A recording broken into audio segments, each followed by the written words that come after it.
गाय और बाघ की कहानी। एक गांव में एक गाय रहती थी। वह सबसे मिलजुल कर रहती थी, हमेशा अपने मालिक की बात को मानते हुए पालतू जानवर की तरह भरोसेमंद थी।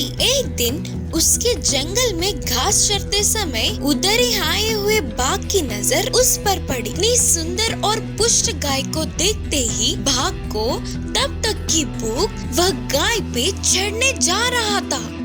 यह देखने वाले गाय ने तुरंत कहा, रुको बाघ राजा रुको, पहले मेरी बातें तो सुन लो। घर पे मेरी एक नन्ही सी बछड़ा है, उसे अभी इस दुनिया के बारे में कुछ नहीं पता और मैंने उसकी आज की भूख को भी नहीं मिटाया। अगर आपकी दया होगी तो मैं अपनी बच्ची को पेट भर के दूध पिलाकर सबके साथ कैसे रहना है अच्छे बातें सिखाकर आती हूँ। हंस पड़ा और बोला, हाँ, कितने विश्वास से बोल रही हो। हाथ आए हुए आहार को छोड़ने के लिए मैं पागल हूँ क्या? मैं बहुत भूखा हूँ, तुम्हारी इन बनाई बनाए बातों में नहीं आऊँगा। ऐसे तुम्हें छोड़ दूंगा सोच रही हो क्या?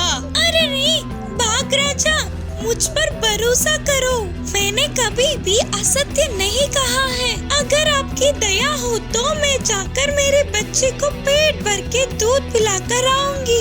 ऐसे मिली जिंदगी को मुझे नहीं जीना। भूख से तड़पने वाले आपकी भूख को मिटाने से अच्छा कोई और पुण्य का काम नहीं होगा। मुझ पर भरोसा करे।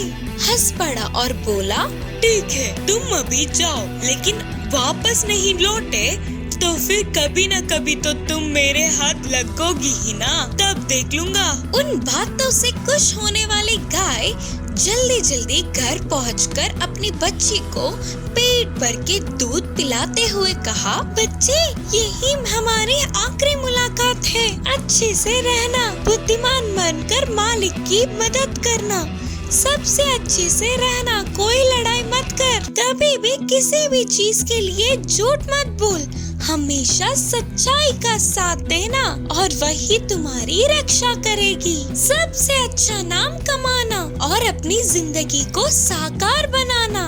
बोलते हुए उसे कुछ चीजें समझा सिखाकर वह वापस जंगल लौटने लगी। वही जंगल में गाय की इंतजार करने वाले बाघ को दूर से गाय आती हुई दिखी। वह चौंक कर बोला, आहा, ये गाय कितनी भरोसेमंद है, अपनी बात की पक्की है, मेरा आहार बनने के लिए वापस आ रही है। वह अपने प्राणों से भी ज्यादा अपने वचन को पूरा करने वाली गाय कितनी महान है। ऐसी सत्यवादी को मैं मारूंगा तो मेरे सिर पर पाप चढ़ेगा, पाप करके बाघ ने सोचा। गाय के नजदीक आते ही बोला, हे महान गाय, तुम कितनी सत्यवादी हो, अपनी वचन के लिए, बात के लिए अपने प्राणों की भी चिंता ना करते हुए मेरा आहार बनने के लिए आई हो। अगर मैं तुम्हें मार दूंगा तो मुझे महापाप चढ़ेगा। तुम्हें छिड़ाने के लिए मुझे माफ करना। मेरी भूख आज नहीं तो कल कैसे भी बुझा लूंगा। तुम अपने घर जाकर अपने बच्चे के साथ आराम से जीना। तब गाय खुशी से घर जाकर अपने बच्चे के साथ हमेशा खुशी खुशी से रहने लगी। इस कहानी की सीख है कि अगर हम अपनी बात पर अड़े रहे तो उसका फल हमें जरूर मिलता है।